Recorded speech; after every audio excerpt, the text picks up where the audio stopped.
नमस्कार.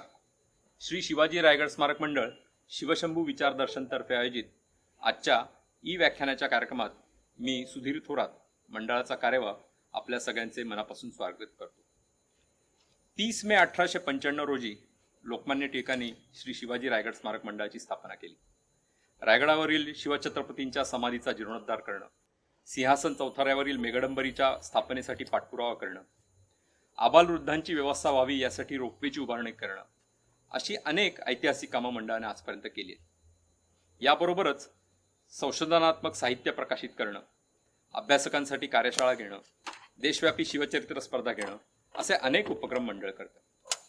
आज मंडळाला 125 वर्ष पूर्ण झालीत. या शतकोत्तर रौप्य महोत्सवी वर्षाच्या निमित्तानं आम्ही आज एका ई व्याख्यानाचं आयोजन केलं आहे. याबरोबरच ज्येष्ठ शुद्ध त्रयोदशीला शिवराज्याभिषेक दिन देखील आहे. या दोन्हीचं औचित्य साधून या ई व्याख्यानासाठी आज आपल्याकडे आलेत सुप्रसिद्ध शिवचरित्रकार आदरणीय गजानन भास्कर मेंदळे. आदरणीय गजाननरावांनी डिफेन्स स्टडीजमध्ये मास्टर डिग्री मिळवल्यानंतर 1971च्या बांगलादेश युद्धात प्रत्यक्ष युद्धभूमीवर जाऊन युद्धपत्रकार म्हणून देखील काम केलं. सुमारे 50 वर्ष त्यांनी शिवचरित्र आणि समकालीन इतिहासावर विपुल संशोधन आणि लेखन केलंय. मोडी लिपीबरोबरच मराठी, हिंदी, इंग्रजी, संस्कृत, अरबी, फारसी अशा अनेक भाषांमधली लक्षावधी कागदपत्र त्यांनी अभ्यासली. आज शिवराज्याभिषेक दिनाच्या निमित्तानं ई व्याख्यानासाठी गजाभाऊ या ठिकाणी आले. त्यांच्या व्याख्यानाचा विषय आहे शिवराज्याभिषेक दिन अर्थात हिंदू साम्राज्य दिन. या व्याख्यानासाठी आदरणीय गजाननरावांचं तसंच आपल्या सगळ्या श्रोतृवर्गाचं मी स्वागत करतो, आभार मानतो आणि आदरणीय गजाननरावांना विनंती करतो की त्यांनी आपल्या व्याख्यानाला प्रारंभ करावा. धन्यवाद.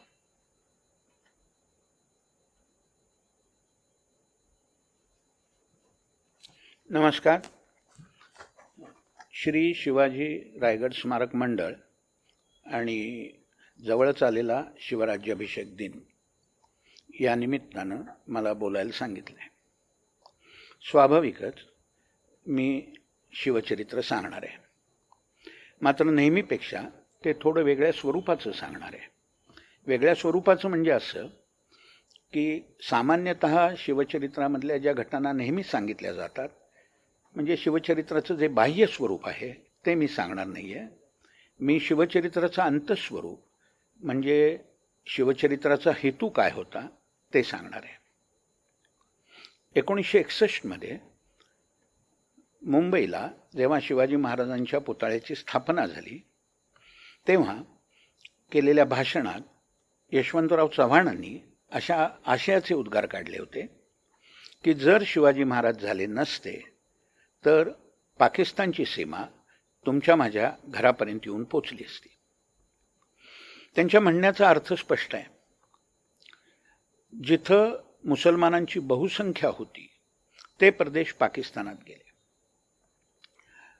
यशवंतरावांच्या म्हणण्याचा अर्थ असा की जर शिवाजी महाराज झाले नसते तर भारताच्या बऱ्याच मोठ्या भूभागावर मुसलमानांची बहुसंख्या झाली असती. हे सूत्र धरून मी शिवाजी महाराजांच्या राज्याचा हेतू काय होता ते जरा अधिक विस्तारानं आणि उदाहरणं देऊन सांगणार आहे. शिवाजी महाराजांच्या पूर्वी इथं जवळपास 1000 वर्ष परकीयांच्या राजवटी होत्या. मी त्यांना इस्लामी राजवटी म्हणतो आणि ते अशा करता म्हणतो की ते राज्यकर्ते, त्यांचे आश्रित, त्यांचे सरदार हे त्यांच्या बादशहाला इस्लामचा बादशाह म्हणत असत, त्यांच्या सैन्याला इस्लामचं लष्कर म्हणत असत आणि ते स्वतःच आपल्या राज्याला इस्लामचं राज्य म्हणत असल्यामुळे मी त्यांना इस्लामी राज्य म्हणतो. केवळ बादशाह मुसलमान होता म्हणून मी त्यांना इस्लामी राज्य म्हणतो असं नाही. आता प्रश्न असा आला की जर या इस्लामी राज्य होतीही तर ती त्यांचं आचरण म्हणजे बाह्य आचरण, लोकांशी ज्याचा संबंध येतो त्या बाबतीतलं आचरण कितपत इस्लामला धरून होतं, कितपत मोहम्मद पैगंबरांचा आदर्श त्यांनी डोळ्यासमोर ठेवला होता ते प्रथम आपण पाहू. त्याचे परिणाम काय झाले ते पाहू आणि मग शिवाजी महाराजांची प्रतिक्रिया त्याच्यावर काय झाली ते पाहू. या इस्लामी राजवटीं ची माहिती देताना दुसरी एक गोष्ट मी स्पष्ट करतो. जेव्हा मी हिंदू शब्द वापरतो तेव्हा कायद्याकरता भारतरत्न डॉक्टर बाबासाहेब आंबेडकरांनी हिंदू या शब्दात पारंपरिक हिंदू आणि बौद्ध, जैन, शीख या सर्वांचा समावेश केला होता आणि तोच अर्थ मला अभिप्रेत आहे. या इस्लामी राज्यांचं एक वैशिष्ट्य असं होतं की त्या राज्यांमध्ये मुसलमानेतरांवर जिझिया कर आकारला जाई.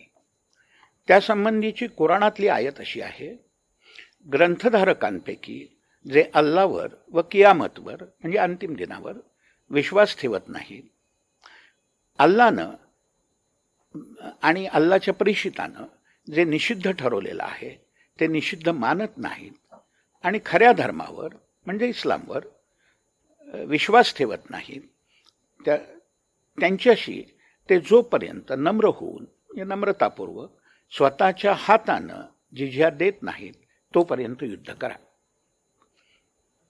तर ग्रंथधारक कोण? इस्लामच्या दृष्टीनं ज्यांना दैवी ग्रंथ प्राप्त झालेला आहे त्या लोकांना ग्रंथधारक म्हणतात. त्याच्यात ख्रिस्ती आणि ज्यू या समाजांचा अंतर्भाव होतो, या धर्मियांचा अंतर्भाव होतो, हिंदूंचा अंतर्भाव त्यात होत नाही. आता या आयतेचा अर्थ असा होतो की हे जे ग्रंथधारक आहेत म्हणजे ज्यू आणि ख्रिस्ती, त्यांच्याशी कधीपर्यंत युद्ध करायचं आहे? ते जर इस्लाम मानत नसतील आणि जिझिया देत नसतील तर त्यांच्याशी युद्ध करायचं आहे आणि प्रक्रिया न थांबणारी आहे. म्हणजे थोडक्यात त्यांच्यापुढे तीनच पर्याय राहतात, एक इस्लाम स्वीकारणं किंवा जिझिया देणं किंवा मृत्यू. हिंदूंचा यात समावेश नाही आहे. त्याचा अर्थ असा नाही आहे की हिंदूंवर काही वेगळी मेहरबानी केलेली आहे. उलट हिंदूंकडून जिझिया स्वीकारता येत नाही याचा अर्थ असा आहे की हिंदूंपुढे दोनच पर्याय आहेत, एक इस्लाम स्वीकारणं किंवा मृत्यू.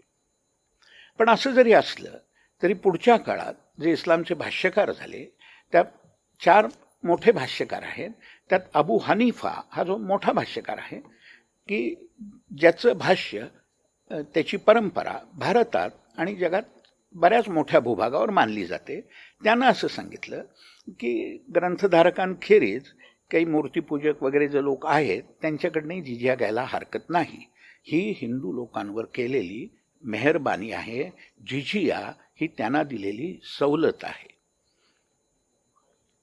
स्वतः पैगंबराने अरबस्तानामध्ये काही ख्रिस्ती आणि ज्यू जमातींवर स्वतःच्या आयुष्यातच जिझिया आकारलेला होता. आत्ता जी मी आयत सांगितली ती जिझिया संबंधीची कुराणातली एकमेव आयत आहे. दुसरी जिझिया सांगणारी कुराणात दुसरी कुठली आयत नाही. इस्लामचे मोठे विद्वान आणि कुराणाचे भाष्यकार मौलाना अबुल कलम आझाद यांनी या आयतेवरच्या भाष्यात असं म्हटलं आहे की जिझिया संबंधीची ही मूलभूत आयत आहे. भारतामध्ये बहुतेक राज्यांवर ज्यांची राजधानी दिल्लीला होती आणि मुघलांच्या काळात काही काळ आग्र्यालाही होती, ती जे मुख्य केंद्रीय आपण साम्राज्य म्हणू ते जे साम्राज्य होतं त्यात जिझिया होता. ज्या प्रांतिक सल्तनती पुढे निर्माण झाल्या होत्या म्हणजे गुजरात म्हणा, काश्मीर, खानदेशमधली फारुखी सल्तनत या राज्यांमध्ये जिझिया होता. आणि मुघल साम्राज्यात अकबरानं सुरुवातीला जिझिया चालू ठेवला होता, पुढं त्याने बंद केला. औरंगजेबानं तो परत चालू केला.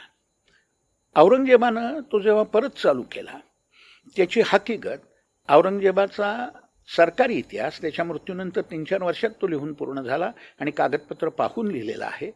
तो इतिहास त्याचं नाव आहे मासिरे आलमगिरी. या मासिरे आलमगिरीत जी हकीकत दिलेली आहे जिझिया पुन्हा सुरू केल्याची, त्यात असं म्हटलेलं आहे की इस्लामचा प्रसार व्हावा आणि काफिरत्वाच्या चालीरीती बंद पडाव्यात, म्हणजे हिंदू धर्म बंद पडावा म्हणून बादशहानी हा जिझिया पुन्हा सुरू केला. तेव्हा जिझियाचा हा एक हेतू स्पष्ट आहे की जिझियाच्या बोजानं जास्तीत जास्त लोकांनी मुसलमान व्हावं. जिझियाचा आणखी एक हेतू आहे, त्यात सांगितलं आहे नम्रतापूर्वक द्यायचं आहे. म्हणूनच एक मोठे सूफी धर्मोपदेशक शेख अहमद सरहिंदी हे अकबराच्या आणि जहांगीराच्या काळात होते. त्यांनी त्यांच्या एका पत्रात असं म्हटलं आहे की काफिरांचा अवमान करणं हा जिझियाचा मुख्य हेतू आहे. आता नम्रतेनं म्हणजे काय त्या संबंधीचा एक संवाद सांगतो. अल्लाउद्दीन खिलजीनं काझी मुगिसुद्दीन नावाच्या त्याच्या एका दरबारी काझीला असा प्रश्न विचारला की हिंदूंवर कर आकारण्यासंबंधी म्हणजे जिझियासंबंधी शरीयतची म्हणजे इस्लामी कायद्याची आज्ञा काय आहे. त्याच्यावर काझी मुगीसुद्दीननं जे उत्तर दिलं त्यातलं एक वाक्य असं होतं की कर वसूल करणाऱ्याला हिंदूच्या तोंडात थुंकावंसं वाटलं तर त्या हिंदूनं तक्रार न करता आपलं तोंड उघडलं पाहिजे. आता यात थोडी अतिशयोक्ती आहे, हे उघड आहे, पण तरी देखील जी काही पद्धत ठरवलेली होती जिझिया देण्याबद्दलची ती हिंदूंचा अवमान करणारीच होती. मिरात अहमदी नावाचा गुजरातचा इतिहास आहे, त्यात कशा प्रकारे जिझिया घ्यायचा असे हे औरंगजेबानं ठरवून दिलं होतं ते सांगितलेलं आहे. काही अखबारांमध्येही आलेलं आहे. अगदी खलिफा उमरपासून ही पद्धत चालू होती. पद्धत अशी होती की जिझिया देणाऱ्यानं पायी यायचं आहे, काही ठिकाणी अनवाणी असं पण आहे, घोड्यावर बसून पालखीतनं असं यायचं नाही आहे, स्वतः येऊन जिझिया द्यायचं आहे. जिझिया घेणारा अधिकारी बसून राहतो, जिझिया देणाऱ्यानं तो कितीही मोठा असो त्यानं उभं राहायचं आहे आणि जिझिया द्यायचं आहे. तो जिझिया घेणारा अधिकारी म्हणतो अरे धिम्मी जिझिया दे, तेव्हा त्यानं तो जिझिया द्यायचा आहे. आता काही ठिकाणी मोरोक्को जिझिया घेतल्यानंतर जिझिया देणाऱ्याला एक थप्पड मारण्याची सुद्धा पद्धत होती. भारतात थप्पड मारण्याची पद्धत नव्हती, निदान थप्पड मारत असत असं काही कुठं लिहिलेलं नाही आहे.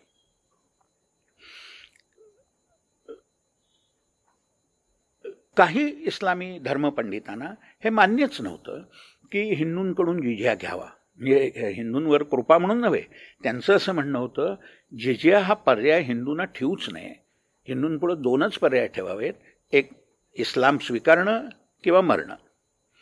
असे काही धर्मपंडित 13व्या शतकात इल्तुतमिश नावाच्या सुलतानाकडे गेले आणि त्यांनी सुलतानाला सांगितलं की हे जिझिया बिझिया काही तुम्ही घेऊ नका आणि मृत्यू किंवा इस्लाम हे दोनच पर्याय हिंदूंपुढे ठेवा. इल्तुतमिशनं आपल्या वजिराला बोलवलं, त्याचं नाव निजामुल मुल्क जुनैदी, आणि त्याला असं सांगितलं की हे असं म्हणताय त्यांना उत्तर द्या.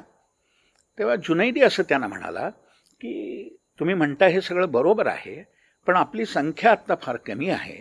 किती कमी आहे तर डाळीत म्हणजे वरणात जितकं मीठ असतं तितके आपण कमी. तर ज्या वेळेला आपली संख्या पुरेशी वाढेल, आपलं सैन्य वाढेल, तेव्हा मग तुम्ही म्हणता तसं आपल्याला करता येईल. पंडितांचं समाधान झालं आणि ते म्हणले ठीक आहे, हरकत नाही, पण हिंदूंचा अवमान मात्र केला पाहिजे. तो म्हणला ते आपण करू. फुतुहात फिरोजशाही म्हणून फिरोजशाह तुघलकानं एक ग्रंथ लिहिला आहे. त्यात त्यानं लिहिलेलं आहे की जिझियामुळं हिंदू मोठ्या प्रमाणावर मुसलमान होत आहेत, कारण जिझियाचा बोजा गरिबांवर विशेष करून फार जास्त असे. काही लोक असं प्रतिपादन करतात की हिंदूंना लष्करी सेवेतून सूट होती आणि म्हणून त्यांच्यावर जिझिया नावाचा कर आकारला जाईल. त्यांचं हे म्हणणं पूर्णपणानं चुकीचं आहे. एक तर जिझिया कशाच्या आधारावर आकारला जाईल? कुराणाच्या आधारावर. कोणीतरी आज म्हणतो त्याच्या मतानुसार जिझिया आकारलेला नव्हता. नासिर आलमगिरीमध्ये सुद्धा कुराणातली आयत देऊन सांगितलेलं आहे की याकरता जिझिया आकारला जातोय. आता कुराणात जो हेतू सांगितलेला आहे तो डावलून आपल्या मनातला काही हेतू सांगणं हे कुराणाला सोडून आहे. त्यामुळं ते इस्लामच्या दृष्टीनं कुफ्र आहे, काफिरत्व आहे, पाप आहे, आणि म्हणून निदान इस्लाम मानणाऱ्यांनी तरी असं सांगू नये काहीतरी. जिझियाचा हेतू स्पष्ट आहे. आणि दुसरी एक गोष्ट आहे की जर फक्त सूट आहे म्हणूनच जर जिझिया होता तर मग कोणीतरी दुसऱ्याचे पैसे पाठवले असता आपण दुसऱ्याबरोबर तरी चाललं असतं. तसं चालत नव्हतं. स्वतः यायचं, पायी यायचं आणि तो जिझिया द्यायचा, या अटी घालायचं एरवी काही कारणच नव्हतं. या राजवटींचं दुसरं एक वैशिष्ट्य असं होतं मूर्तिभंजन. मूर्तिभंजन म्हणजे याचा अर्थ मूर्ती फोडणं आणि अर्थात देवळं सुद्धा पाडणं. याला खुद्द पैगंबरांचंच उदाहरण आहे. पैगंबर आधी मक्केतच जन्म झाला, त्यांचा मक्केतच राहत होते. पुढं त्यांनी इस्लामचा प्रचार चालू केला आणि मग ते मूर्तीपूजकांच्या धर्मावर टीका करायला लागले. त्यामुळे स्वाभाविकच तणाव निर्माण झाला. तेव्हा मग त्यांनी मदिनेला जायचं ठरवलं आणि मक्केहून स्थलांतर करून म्हणजे हिजरत करून ते मदिनेला गेले. त्यानंतर 7-8 वर्षांनी त्यांनी मक्का जिंकून घेतली. मक्का जिंकून घेतल्यावर त्यांनी तिथं जे एक मोठं प्रार्थना मंदिर होतं प्राचीन, त्याला नाव होतं काबा, आजही त्याला काबा म्हणतात. त्या काबामध्ये 360 मूर्ती होत्या, त्या पैगंबरांनी फोडून टाकल्या. आणि त्या परिसरातल्या ज्या मूर्ती होत्या त्याही फोडायला माणसं पाठवली आणि त्याही मूर्ती फोडून पाडल्या. पैगंबरांचं हे उदाहरण भारतातल्या राज्यकर्त्यांच्या डोळ्यापुढं आदर्श म्हणून होतं. काही उदाहरण देतो. मोहम्मद घोरीनं पृथ्वीराज चव्हाणाचा पराभव केला, पण त्यानं स्वतः तो इथं राहिला नाही, तो गझनीला परत गेला. त्यानं आपला प्रतिनिधी कुतुबुद्दीन ऐबक याला इथं ठेवलं. तो दिल्लीला होता आणि घोरी मेल्यावर कुतुबुद्दीन ऐबकच इथला सुलतान झाला. या कुतुबुद्दीन ऐबकनं मोहम्मद घोरीच्या आज्ञेवरून 1192 मध्ये दिल्लीमध्ये एक मोठी मशीद बांधली.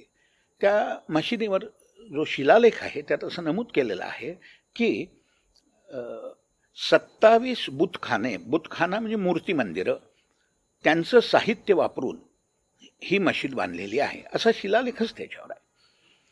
आता आजही ती मशीद पडक्या अवस्थेत आहे, आता ती वापरात नाही, पण कुतुब मिनारच्या खाली असे पुरातत्व खात्याच्या ताब्यात आहे. आणि तिथं आजही हिंदू आणि जैन मंदिरांचे अवशेष आजही पाहायला मिळतात. त्या मशिदीला कुवतुल इस्लाम म्हणत असत, म्हणजे इस्लामचं सामर्थ्य, म्हणजे तुमची देवळं पाडण्याचं सामर्थ्य. ऐबकच्याच काळात 1202 मध्ये मोहम्मद बख्तियार खिलजी नावाचा त्याचा जो सरदार होता, त्यानं बिहारमधला एक मोठा विहार पाडून टाकला. तिथं बौद्ध भिक्षू होते, जे अहिंसावादी होते, शस्त्र बाळगत नसत ते, त्यांची त्यानं कत्तल केली. आणि त्याच्याच वेळेला आणखी बिहारमध्ये प्रामुख्यानं जे मोठे विहार होते ते सगळे उद्ध्वस्त करण्यात आले. काही इतिहासकारांचं असं मत आहे की या काळामध्ये भारतातनं बौद्ध धर्म नामशेष झाला, त्याचं एक कारण त्यांचे हे जे विहार उद्ध्वस्त झाले, त्यांची जी ती केंद्र होती धर्माची ती नाश पावली, हे त्याचं एक कारण आहे. मगाशी मी इल्तुतमिश नावाचा सुलतान सांगितला. त्यानं उज्जैनला 12 ज्योतिर्लिंगांपैकी एक हे महाकालेश्वराचे ज्योतिर्लिंगाचं ते मंदिर तिथं होतं.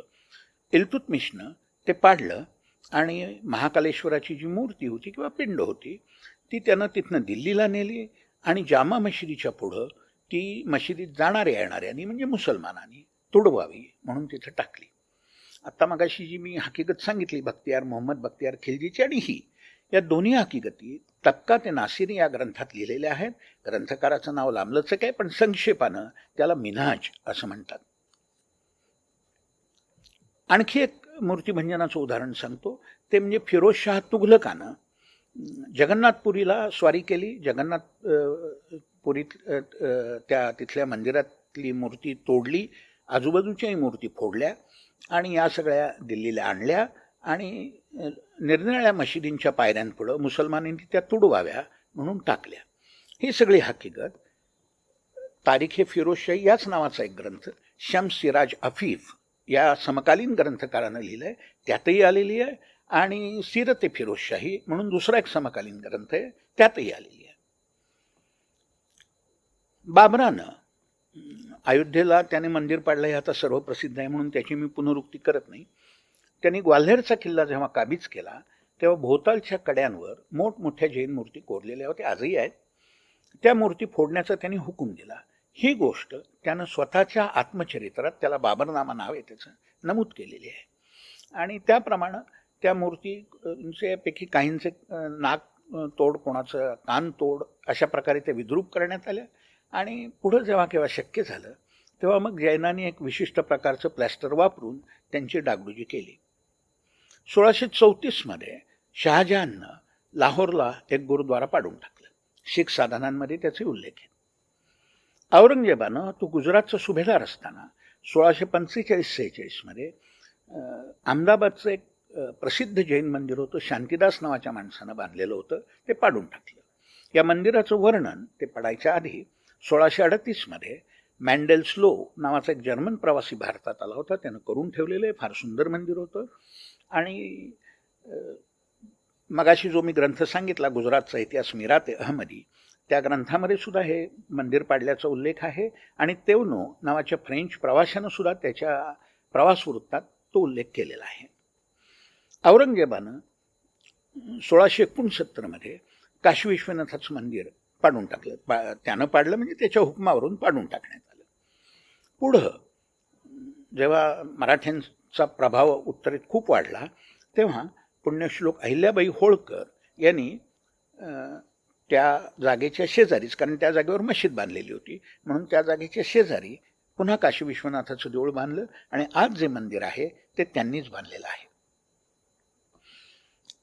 आत्ता मी जी काही उदाहरणं सांगितली ती अशी एक एक उदाहरणं सांगितली. एखाद्याला असं वाटेल की एखादं मंदिर अदनमधनं पाडत होते, तसं नाही आहे. कधी एक पाडत होते, कधी अनेकही पाडत होते. अनेक पाडल्याचं एक उदाहरण सांगतो.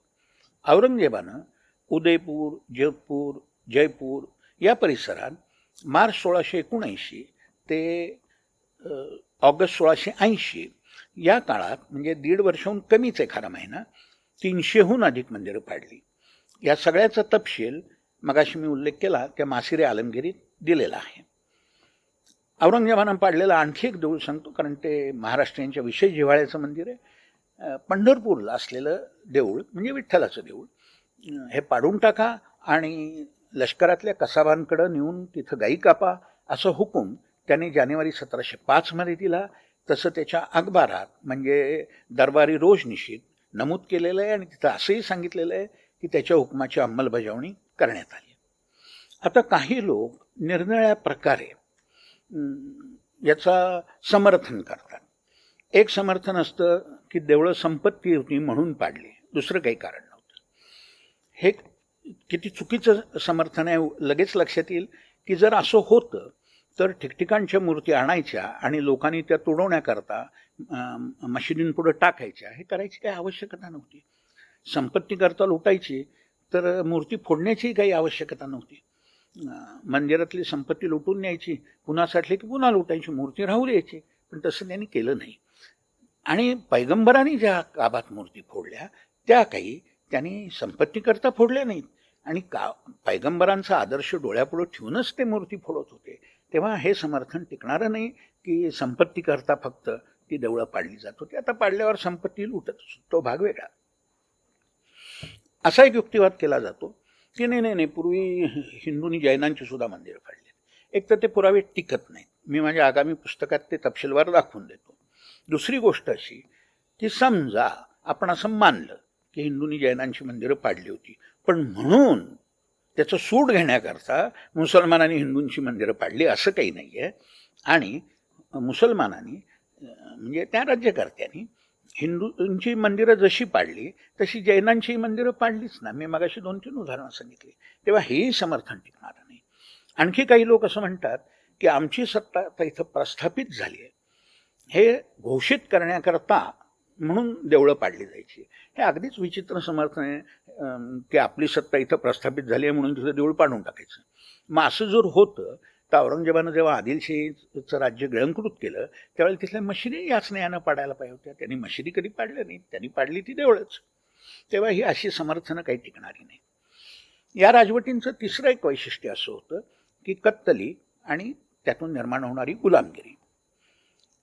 कुराणामध्ये 66व्या प्रकरणातली 9वी आयत अशी आहे, हे नबी म्हणजे हे पैगंबर काफिरांविरुद्ध आणि मुनाफिकांविरुद्ध जिहाद करा, त्यांना कठोरतेने वागवा, त्यांचं स्थान नरक हे आहे आणि ते फार वाईट ठिकाण आहे. मुनाफिक म्हणजे ढोंगी, म्हणजे जे लोक आपण मुसलमान आहोत असं भासवतात पण प्रत्यक्षात मात्र आतून इस्लामशी प्रामाणिक राहत नाहीत असे लोक.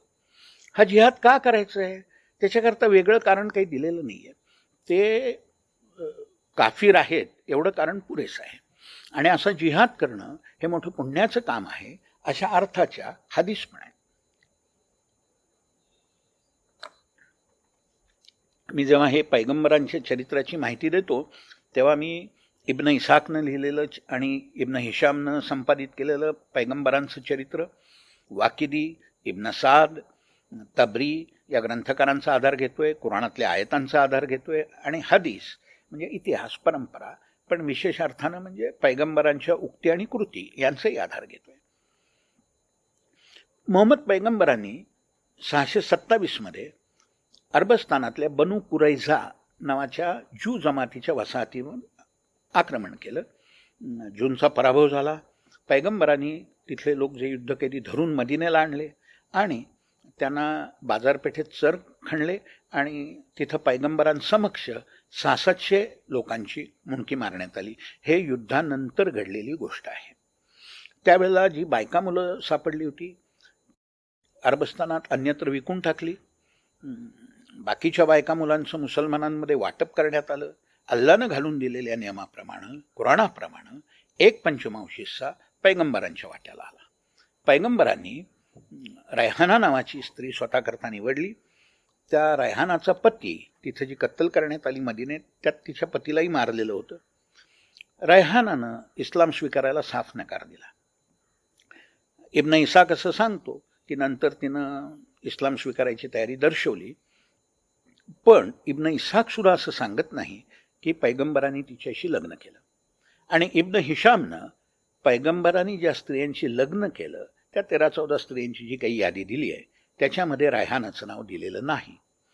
तबरी तर असं सांगतो की ती शेवटपर्यंत पैगंबरांची उपस्त्री म्हणजे कॉन्क्युबाईन म्हणूनच राहिली. आता भारतातल्या कत्तलींचं उदाहरण देतो आणि त्या कत्तलींमधनं बाकी जे वाचतील त्यांना गुलाम म्हणून विकलं जायचं तीही उदाहरणं देतो. नासिरुद्दीन महमूद नावाचा सुलतान होता. हा इल्तुतमिशचा नातूच होता आणि त्याचा सगळा राज्यकारभार त्याचा बलबन नावाचा तुर्की सरदार पाहत असे. आता बलबननं आत्ता जी स्वारी, या बलबनच्या ज्या स्वारीचं वर्णन मी करणार आहे तिची पार्श्वभूमी थोडक्यात सांगतो. धार्मिक आणि आर्थिक जुलूम असह्य झाल्यामुळे रयत उठाव करत असे. त्याचं स्वरूप काय असायचं, ते कर द्यायचे नाकारायचे. नंतर त्यांच्या गावांमधनं जी वाहतूक चालत असे त्या वाहतुकीवर कर बसवायचे. असं त्यांना जमेल त्या पद्धतीनं ते प्रतिकार करायचे. तत्कालीन दरबारी इतिहासांमध्ये त्यांना चोर, दरोडेखोर असं म्हटलेलं असतं. पण त्यांच्यावर हजारोंच्या संख्येनं सैन्य पाठवायला लागायचं. हजारो लोकांची कत्तल व्हायची. त्यांची बायका मुलं गुलाम म्हणून विकली जायची. आणि एवढं सगळं करून ती बंड शमत नव्हती. औरंगजेबाच्या राजवटीपर्यंत ती आडणं म्हणणं चालूच असायची. तेव्हा ते लोक काही चोर दरोडेखोर नव्हते. जुलूम असह्य झाल्यामुळं त्यांनी हातात शस्त्र उचललेलं होतं. त्यांच्यात संघटन नसेल, त्यामुळं शिस्त नसेल, त्यांना शिवाजी महाराजांसारखा नेता लाभत नसेल, पण ते चोर दरोडेखोर नव्हते. बलबनने जी स्वारी केली ती अशीच डोंगराळ मुलखातल्या हिंदूंवर केली. तिथं तर हिंदूंची कत्तल झालीच. तिथनं त्यांनी हिंदूंचे 250 प्रमुख पुढारी पकडून दिल्लीला आणले आणि दिल्ली बाहेर जाहीररित्या त्यांच्यापैकी काही जणांना हत्तीच्या पायी दिलं, काही जणांना तुर्कांनी तलवारीने कापून टाकलं आणि 100 लोकांची चामडी डोक्यापासून पायापर्यंत सुरीनं उतरवण्यात आली आणि दिल्लीच्या दरवाज्यांवर टांगण्यात आली. ही सगळी हकीकत मी मगाशी ज्याचा उल्लेख केला त्या मिन्हाजनं सांगितलेली आहे तबकात नासिरीमध्ये. आणि मिन्हाज तेव्हा सल्तनतीचा मुख्य न्यायाधीश होता आणि वर्णन करताना त्याला असं वाटलं की आपण विनोद करतोय, म्हणून त्याने असं लिहिलं आहे की 2-2 हिंदूंचे 4-4 हिंदू करण्यात आले, म्हणजे त्यांना कापून टाकण्यात आले. अल्लाउद्दीन खिल्जीच्या काळात त्याने जेव्हा चितोड काबीज केलं तेव्हा चितोड काबीज झाल्यानंतर म्हणजे युद्ध संपल्यानंतर त्यानं असं हुकूम केला की दिसेल त्या हिंदूला कापून काढा. आणि त्यावेळेला 30,000 हिंदूंची कत्तल झाली. त्यावेळेला अल्लाउद्दीन खिल्जीबरोबर हजर असलेला फारसी कवी प्रसिद्ध आहे आमिर खुसरो, त्यानं खजाइनुल फुतूह म्हणजे विजयांचे खजिने या त्याच्या फारसी गद्य ग्रंथात हे हकीकत नमूद केलेली आहे. त्याच्यानंतर झालेली स्वारी एक मोठी तैमूरलंगाची. त्यानं 1398 मध्ये भारतावर स्वारी केली. स्वारी का केली त्यानं स्वतःच लिहून ठेवलंय. त्याचं आत्मचरित्र आहे मलफुजात तिमुरी. त्याच्यात 10 ठिकाणी त्यांनी असं लिहिलंय की भारतातले सुलतान दुर्बळ झालेत आणि काफिर शिरजोर झालेत, त्यामुळं त्यांच्या विरुद्ध धर्मयुद्ध म्हणून मी स्वारी केलेली आहे. तो स्वतःच असं सांगतोय की मी धर्मयुद्ध काफिरांविरुद्ध करण्याकरता भारतावर स्वारी केली. तरी लोक म्हणतात नाही फक्त लुटी करता केली. तर लूट तर आलीच. जे लोक धर्मयुद्ध करायला, जिहाद करायला भारतात आले त्यांच्यापैकी कुणीतरी मरतच ना. त्यांना कष्टही होतात खूप, त्याचं पारितोषिक त्यांना मिळालं पाहिजे आणि म्हणून लूट केली जाते. पण मुख्य हेतू कत्तलीचाच होता. भारतात अनेक ठिकाणी त्यांनी कत्तली केल्या. फक्त लूट करून भागलं असतं पण त्याचा तो हेतूच नव्हता. त्याचा हेतू कत्तली करणं हाच होता. त्यातल्या 2च कत्तली सांगतो. दिल्लीबाहेर लोणी नावाचं गाव होतं. त्या लोणीला त्यानं गावकरी धरले सगळे. त्यातले हिंदू आणि मुसलमान हे वेगवेगळे केले आणि फक्त हिंदूंची कत्तल केली. आणि मुसलमानांना सोडून दिलं. त्यांना अनेक लोक कैदी म्हणून धरून ठेवले होते. अशा 1,00,000 लोकांची त्याच्या हुकमावरून त्याच्या सैन्यानं दिल्ली बाहेर कत्तल केली. हे कुणी सैनिक नव्हते, सामान्य इथली रयत होती. अकबरानं चितोडचा जेव्हा किल्ला घेतला तेव्हा तो किल्ला घेतल्यानंतर त्यानं किल्ल्यात आसरा घेतलेले लोक होते आजूबाजूचे, अशा 30,000 लोकांची कत्तल केली. ही सगळी हकीकत त्याच्या दरबारी इतिहासात, त्याच्या हुकमावरून लिहिलेल्या इतिहासात, त्याचं नाव आहे अकबरनामा, अबुल फजल त्याचा इतिहासकार, त्यानं नमूद करून ठेवलेली आहे. अबुल फजलनं हेही सांगितलंय की हे युद्ध हा जिहाद होता, अर्थातच ती कत्तल हा जिहादचाच त्या भाग होता. आणि अकबरानं या युद्धानंतर स्वतःच्या विजयाची घोषणा करणारं जे पत्र काढलं, फतनामा त्याला म्हणतात, तो फतनामा काढला. त्यातही 4 वेळेला जिहाद हा शब्द आलेला आहे. मगाशी मी बलबननं रयतेविरुद्ध युद्ध जे पुकारलं त्याचं एक उदाहरण सांगितलं. आता दुसरं एक उदाहरण सांगतो. शहाजहानच्या कारकिर्दीत पीटर मंडी नावाचा ईस्ट इंडिया कंपनीच्या नोकरीतला मनुष्य आग्र्याला कंपनीच्या तिथल्या वखारीमध्ये नोकरीला होता. 1632 मध्ये तो आग्र्याहून पटण्याला जात होता. तो डायरी लिहित असे आणि त्याने रोज काय काय पाहिलं, काय काय घटना घडल्या, कोणती गावं होती, त्यांच्यातली अंतरं किती होती, हे सगळे तपशील लिहून ठेवलेले आहे. त्यामध्ये आता मी जी हकीकत सांगतोय ती त्यानं लिहिलेली आहे. अंतर मी फक्त आजच्या परिमाणात सांगतोय. त्यानं 80 किलोमीटर अंतरात 200हून अधिक मिनार पाहिले. त्यानं वर्णन केलं आहे की प्रत्येक मिनार साधारण 10-12 फूट उंच, बुर्जासारखा वाटोळा आणि त्याच्या बाहेर केलेल्या कोनाड्यांमध्ये मुंडकी लावलेली. प्रत्येक मिनारात सरासरी मानानं 30 ते 40 मुंडकी. 200हून अधिक मिनार होते, तेव्हा आपण सरासरी 40 मुंडक्याप्रमाणे जर धरलं तर 80 किलोमीटर अंतरात 8,000 मुंडकी भरतात, म्हणजे किलोमीटरला 100 मुंडकी. हा सगळा प्रताप करणारा जो मुख्य सेनाधिकारी होता त्याचं नाव होतं अब्दुल्ला खान फिरोज जंग.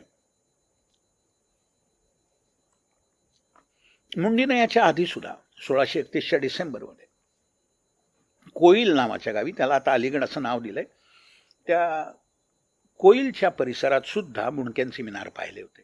पुढे 1633 मध्ये सुद्धा त्यानं आग्र्याहून सुरतेला जाताना वाटेत झाडांना टांगलेली माणसं, सुळी दिलेली माणसं पाहिली होती. हे प्रताप कोणाकोणा सरदारांचे होते त्यांची नावही त्यांनी दिली आहे. एक होता सैफ खान, एक होता ताज खान, एक होता बाकीर खान, एक होता फर्जन खान, असे बरेच खान होते. मगाशी मी जे अब्दुल्ला खान फिरोज जंगाचा उल्लेख केला तो 1632चा प्रसंग सांगितला. त्याच्या आधीचा 5 वर्ष आधीचा 1627चा त्याच्या हयातीतला प्रसंग सांगतो. शेख फरीद भाकरी नावाच्या माणसानं तस्किरातुल खवानीन नावाचा मुघल मनसबदारांचा चरित्रकोश लिहिला आहे. त्या चरित्रकोशात अब्दुल्ला खानाचं चरित्र आहे. भाकरी त्याला भेटला होता आणि त्यानं त्याला विचारलं की तुम्ही आयुष्यात अनेक जिहाद केलेत, तुम्ही किती काफिर मारले असतील आतापर्यंत? तो म्हणला मी 2 लाखाहून अधिक काफिर मारलेले आहेत आणि 5 लाखाहून जास्त स्त्री पुरुषांना, काफिर स्त्री पुरुषांना गुलाम करून, मुसलमान करून विकून टाकलेलं आहे. आता आग्रा ते पटना हे अंतर 800 किलोमीटरचं आहे आणि अब्दुल्ला खानानं अशी बढाई मारली की त्या मुंडक्यांचे जर मिनार उभारले असते मी तर आग्रा ते पटना या अंतरात त्या मिनारांच्या 2 रांगा झाल्या असत्या. मगाशी सांगितल्याप्रमाणे हिशोबाप्रमाणे शक्य आहे, त्याचं काही विधान काही पोकळ नाही आहे. आणि हा स्कोअर त्यांनी 1632 मध्ये आणखी वाढवला. आणखी एक मुद्दाम उल्लेख करतो की हा जो अब्दुल्ला खान फिरोज जंग होता हा नक्षबंदी होता. एका नक्षबंदी धर्मोपदेशकाचा शिष्य होता. नक्षबंदी हा सुफींमधलाच एक संप्रदाय आहे. ही जी कत्तल व्हायची आणि बायका मुलं गुलाम म्हणून विकली जायची, त्यामुळं ज्या भागातनं, ज्या पर्वतांमधनं ते लोक नेले जायचे आणि मध्य आशियात नेले जायचे, समरकंद, बुखारा, ताशकंद या भागात, आणि म्हणून त्या पर्वताला हिंदुकुश असं नाव पडलं होतं, असं 1334 मध्ये भारतात आलेला, मोरोक्कोहून आला होता, इब्न बत्तुता नावाचा जो प्रवासी आहे त्यानं लिहून ठेवलेलं आहे की याला हिंदुकुश नाव यामुळं पडलेलं आहे की बर्फ, पर्वतातली अवघड वाट, हालअपेष्टा यामुळं बरेच लोक वाटेत मृत्यू पावायचे. अलीकडं सेंट्रल एशियात, मध्य आशियात जी कागदपत्र मिळाली आहेत त्याच्यावरूनही दिसून येतं की हिंदू खूप मोठ्या प्रमाणात तिथं गुलाम म्हणून विकले जायचे आणि तिथं अन्यत्र विकले जायचे. काही लोकांचं असं प्रतिपादन असतं की हे आकडे अतिशयोक्त मानावेत म्हणून, मग 30,000 तर 3,000 मानून. माझं असं म्हणणं की किती कमी करू, 1 कमी करू, 10 कमी करू, 100 कमी करू, 1000 कमी करू, 5,000 कमी करू, 30,000 ते 25,000 मानू, मग तर झालं का नाही. आणि का कमी करायचे त्याचंही त्यांनी सांगितलं पाहिजे तर्कशास्त्र, की कमी का करायचे एकतर, आणि किती कमी करायचे तेही त्यांनी सांगितलं पाहिजे. नुसतेच कमी करा, तुम्हाला वाटतं म्हणून कमी करा, असं कसं चालेल, असं नाही चालणार. तर त्यांचं हे जे बचाव आहे की ह्या कत्तलींचे आकडे अतिशयोक्त आहेत. आणि दुसरी एक गोष्ट यात लक्षात घ्या की आकडे मोठे असतात म्हणजे खोटे असतात असं नाही. आणि असे मोठे आकडे सांगण्यात बढाई वाटते, कारण बादशाला बरं वाटावं, पुस्तक वाचणाऱ्यांना बरं वाटावं म्हणूनच असे लिहितात ना. मग ही एक विकृती नाही का. आणि जर विकृती असेल अशी, तर तिचं कृतीत रूपांतर घडणं किती अवघड होतं, त्यांना काही अवघड नव्हतं. अलीकडचं एक उदाहरण सांगतो. हिटलरनं 60 लाख ज्यूंना सुरुवातीला गोळ्या घालून आणि नंतर गॅस चेंबर्समध्ये ठार मारलं. आणि हे उत्तम पुराव्यांनी सिद्ध आहे की त्यांनी एवढ्या प्रचंड प्रमाणावर हत्या केली. हा आकडा फार मोठा आहे. मला 60 लाख हा आकडा मोठा वाटतो, 6 लाख हा आकडा मोठा वाटतो, मला 600 हा सुद्धा आकडा मोठा वाटतो की अशा लोकांना गॅस चेंबरमध्ये घालून मारणं. पण मला मोठा वाटतो म्हणजे तो खोटा आहे असं नाही. आणखी एक या राजवटींचं वैशिष्ट्य होतं ते म्हणजे युद्धकैदी स्त्रियांना दिलेली वागणूक. मी मगाशी सांगितलं बायका मुलं गुलाम म्हणून विकत असत, ते एक झालंच. त्याला मुळात कुराणातलाही एक आधार आहे त्या स्त्रियांशी कसं वागायचं त्याबद्दल. कुराणातल्या 4थ्या प्रकरणाच्या 3ऱ्या आयतीत असं म्हटलेलं आहे की युद्धात हाती सापडलेल्या स्त्रिया तुमच्याकरता वैध आहेत, तुम्ही त्यांच्याशी शरीर संबंध ठेवू शकता. अर्थात काफी स्त्रिया, आणि हेही उघड आहे की त्यांची त्याकरता परवानगी घ्यायला लागत नाही. मोहम्मद पैगंबरांच्याच आयुष्यातला एक प्रसंग सांगतो. 627 मध्ये त्याने बनू कुरैझा आणि त्याच्या पाठोपाठ बनूल मुस्तलिक या वसाहतींवर हल्ला केला आणि तिथल्या ज्या स्त्रिया काबीज झाल्या त्या विकून टाकल्या. आणखी एक त्यांनी पुढची मोहीम केली 628 मध्ये. तिला म्हणतात खैबरची मोहीम. आपली जी भारताची जी वायव्येला जी खिंड आहे खैबर खिंड, तिचा या खैबरशी काही संबंध नाही. हे अरबस्तानातलं खैबर नावाचं ठिकाण आहे. तिथं अनेक किल्ले होते, पैगंबरांनी ते काबीज केले, तिथल्या स्त्रियांचं वाटप करण्यात आलं. आणि त्यावेळेला जो एक मनुष्य हजर होता त्याच्या निवेदनाच्या आधारे इब्न इसाकनं असं नमूद केलं आहे की पैगंबरानं गरोदर स्त्रियांशी शरीर संबंध करायला, युद्धकैदी गरोदर स्त्रियांशी संबंध करायला मनाई केली. त्याचं पैगंबरांनी दिलेलं कारण असं होतं असं तो सांगतो की मुसलमानाचं बीज हे इतर म्हणजे काफिर माणसाच्या बीजात मिसळणं वैध नाही, योग्य नाही. आता असं बीज मिसळतं वगैरे आजच्या सायन्सप्रमाणे काही मला वाटतं मान्य होणार नाही, पण त्यावेळेच्या त्यांच्या कल्पनेप्रमाणे त्यांनी सांगितलं. स्वतः पैगंबरांनी त्यावेळेला सफिया नावाची स्त्री स्वतःकरता निवडली. मगाशी मी बनू कुरैझा जातीच्या लोकांची मदिनेमध्ये झालेली कत्तल सांगितली, त्यात या सफियाचे वडील मारले गेले होते, त्यांचं डोकं मारलं गेलं होतं. आता ही सफिया पैगंबरांनी निवडली, तशी दुसऱ्या एका माणसाला तीच हवीशी वाटली. तेव्हा पैगंबरांनी त्याला तिच्या 2 चुलत बहिणी देऊन त्याचं समाधान केलं. या बाईचा पती त्यावेळेला हयात होता आणि खजिनदार होता, आणि तो खजिना कुठं आहे ते सांगेना. त्यामुळं मग पैगंबरांनी हुकूम दिला की त्याचे हालहाल करा. त्याचे हालहाल केले आणि त्याला ठार मारण्यात आलं. नंतर पैगंबरांनी तिच्याशी लग्न केलं आणि मग तिथनं जेव्हा ते खैबरून निघाले तर 2-4 मुक्कामांनंतर वाटेतच त्या प्रवासातच त्यांनी त्या विवाहाची पूर्तता केली, म्हणजे मॅरेज कॉन्झ्युमेट केलं. अधिक काही तपशील सांगायची गरज नाही. कुराणात 4थ्या प्रकरणाच्या 24व्या आयतीत असं सांगितलंय की विवाहित स्त्रिया तुम्हाला निषिद्ध आहेत, पण युद्धात सापडलेल्या स्त्रिया निषिद्ध नाहीत. निषिद्ध नाहीत म्हणजे वैध आहेत, तुम्ही त्यांच्याशी शरीर संबंध ठेवू शकता. युद्ध अर्थात काफिरांविरुद्ध करायचे, स्त्रिया काफिर आहेत. आता पैगंबरांना वेळोवेळी कुराणातले जे आयत आहेत ते दृष्टांत किंवा साक्षात्कार होऊन त्यांच्या तोंडून अल्लाकडनं त्या उद्गारल्या जात पैगंबरांच्या तोंडून. तर आता मी जी आयत सांगणार आहे ती अशीच पैगंबरांच्या तोंडून उद्गारलेली आहे. ती आयत जी आहे ती अशाच प्रकारची आहे. मगाशी मी सांगितलं विवाह स्त्रिया निषिद्ध वगैरे वगैरे. ती केव्हा स्फुरली तर अवतास नावाच्या ठिकाणी लढाई झाली मक्का काबीज केल्यानंतर 630 साली, आणि तिथं अनेक स्त्रिया कैद झाल्या आणि त्यांचे जे काही अनुयायी होते त्यांना असं वाटलं की यांचे पती मूर्तीपूजक होते, तर आपण त्यांच्याशी कसा काय शरीर संबंध ठेवावा. तेव्हा पैगंबरांनी सांगितलं की असं काही हरकत नाही, म्हणून ही आयत स्फुरलेली आहे. मी हदीस म्हणजे सांगितलं पैगंबरांच्या उक्ती आणि कृती. त्यातला एक अतिशय प्रमाणभूत ग्रंथ आहे सहीह मुस्लिम. त्याचं इंग्रजी भाषांतर नासिरुद्दीन अल खत्ताब यांनी केलेलं आहे. त्याच्या 4थ्या खंडामध्ये 108व्या पृष्ठावर ही हदीस सांगितलेली आहे की या प्रसंगानं पैगंबरांना ती आयत स्फुरली.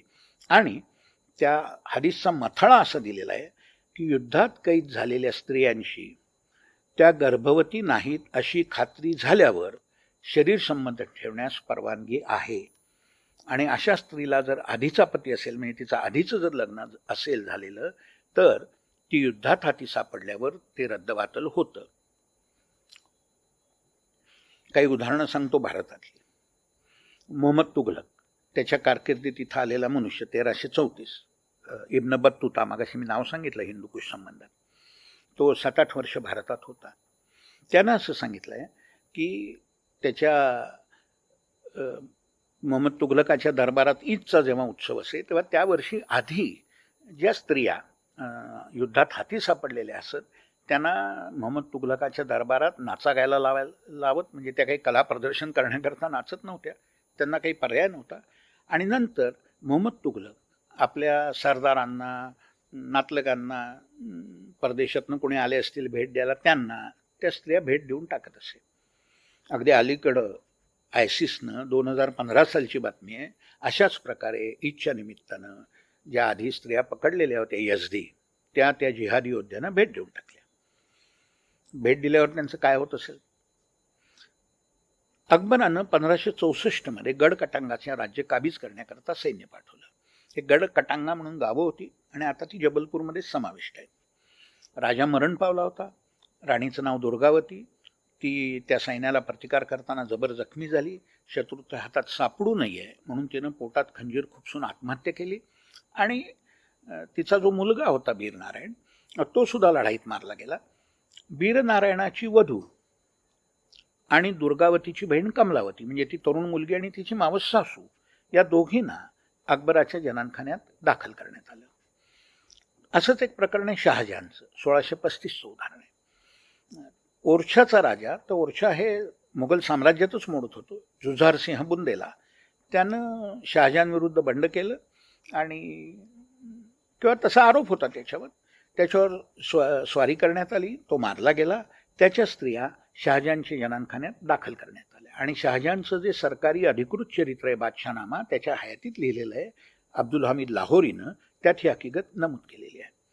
आता यापेक्षा एक वेगळं उदाहरण सांगतो. मी जी 2 उदाहरणं सांगितली, अकबराचं जे अकबरनाम्यात लिहिलेलं आहे ते आणि शहाजहानचं, त्यामध्ये ज्या सापडल्या होत्या स्त्रिया त्या हिंदू होत्या आणि बादशाह मुसलमान होता. आता जे मी उदाहरण सांगणार आहे ते वेगळ्या प्रकारचं आहे. शेरशाह आणि हुमायून यांच्यातला संघर्ष प्रसिद्ध आहे. शेरशाहच्या हाती हुमायूनचं कुटुंब सापडलं होतं, पण त्या मुसलमान स्त्रिया होत्या.